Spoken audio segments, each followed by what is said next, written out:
নমস্কার বন্ধুরা, চলে এসেছি আবার আজকের একটা রেসিপি নিয়ে। কি বলতো, কাটোয়ার ডাঁটার চচ্চড়ি। কাটোয়ার ডাঁটা বাড়িতে খুব একটা বেশি আসে না, কিন্তু হলে আমি এভাবে করলে না বাড়ির প্রত্যেকে হাত চেটে পুটে খায়। তোমরাও কিন্তু অবশ্যই একবার ট্রাই করতে পারো। তেমন হাতি ঘোড়া কিছুই লাগে না, খুবই সহজ পদ্ধতিতে সজনের ডাঁটা চচ্চড়ির মতোই কিন্তু বানিয়ে ফেলা যায়। আমি বলছি কুইক অ্যান্ড ফাইন রেসিপির মধ্যে এটা কিন্তু 1 নম্বর। তাহলে চলে যাই রান্নার মূল প্রসেসে। তো এর জন্য প্রধান উপকরণ কাটোয়ার ডাঁটাই। কাটোয়ার ডাঁটা থাকলেই ব্যাস হয়ে যাবে। চলো এটাকে কিভাবে কাটিয়ে আমি দেখিয়ে দিচ্ছি। তেমন কিছুই না, শুধু পাতাগুলো ছাড়িয়ে ভেবে লম্বা লম্বা করে কেটে নিতে হবে। আর লাগছে বাটা, সাদা কালো সর্ষের সাথে লঙ্কা বাটা, আর হচ্ছে রসুন চেঁচা। তো এদিকে কড়াইতে বেশ খানিকটা পরিমাণ সর্ষের তেল দিয়ে তেলটা গরম হওয়ার জন্য বসিয়ে দিচ্ছি। মনে রাখবে, চচ্চড়ি কিন্তু সবসময় সর্ষের তেলেই করবে। তেল গরম হয়ে গেলে 1/2 চামচ পরিমাণ কালো জিরে আর ছেঁচা রসুনটা সোমবারে দিয়ে দিচ্ছি। আর দিচ্ছি কাঁচা লঙ্কা আর কেটে রাখা টমেটো। এবারে 2-3 মিনিট মতো ভাজা ভাজা হয়ে গেলে এর মধ্যে কিন্তু আমি অ্যাড করে দেবো কাটোয়ার ডাঁটা। কারণ এটা একটু মোটা ধরনের ডাঁটা হয়তো, তাই ভাজাটা হতে একটু সময় নেবে। এদিকে দেখো, আমি কাটোয়ার ডাঁটাগুলো ভালো মতো ধুয়ে আমি কিন্তু অ্যাড করে দিচ্ছি। এবারে এর সাথে আমি অ্যাড করছি 1 চামচ মতো লবণ আর 1 চামচ মতো হলুদ। এবারে ভালো মতো নেড়ে নেবো, যাতে লবণ হলুদ গুলো কাটোয়ার ডাঁটার সাথে খুব ভালোভাবে মিশে যায়। খুব একটা হাই ফ্লেমে রাখবো না, মিডিয়াম ফ্লেমেই রাখবো, যাতে নিচের দিকে লেগে না যায়।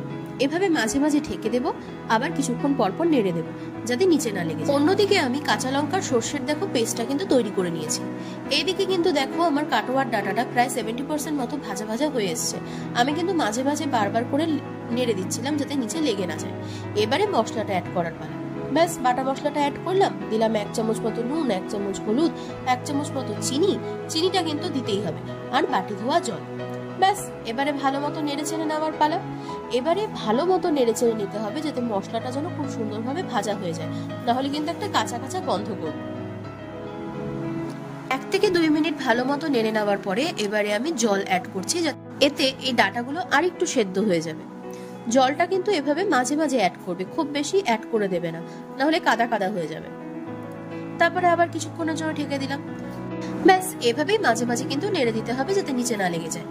আর এভাবেই 3-4 বার নাড়ার পরে মিনিট 10 পরে কিন্তু আমার কাটোয়ার ডাঁটা প্রায় রেডি। এবারে কিন্তু এই স্টেপটা একেবারেই স্কিপ করলে চলবে না, বেশ খানিকটা তেল উপর থেকে ছড়িয়ে দিতে হবে, তাহলে কিন্তু কাটোয়ার ডাঁটার আসল টেস্টটা বোঝা যাবে। এবারে কাঁচা তেলটা দিয়ে খুব একটা বেশি আমি নাড়বো না, অল্প এদিক ওদিক সাঁতলে নিলেই কিন্তু আমার কাটোয়ার ডাঁটার রেসিপিটা একেবারে তৈরি। তো বন্ধুরা, তোমরা বলো, খুব তাড়াতাড়ি হয়ে গেল না রেসিপিটা? খুব সহজে এরকম মুখরোচক যদি রেসিপি বানিয়ে নেওয়া যায়, তাহলে বানাতে আর দেরি করবো কেন? তোমরা কিন্তু অবশ্যই এই রেসিপিটা বাড়িতে কিন্তু তৈরি করো।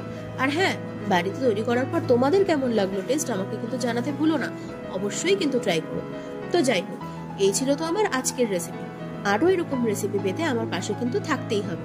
আমার চ্যানেলে তোমরা যারা নতুন, তারা যেন সাবস্ক্রাইব করতে ভুলো না, আর পাশে থাকা বেল আইকনটি প্রেস করে দিও সবার আগে নোটিফিকেশন পেতে। নমস্কার, ভালো থাকবেন, সুস্থ থাকবেন, আবার চলে আসবো।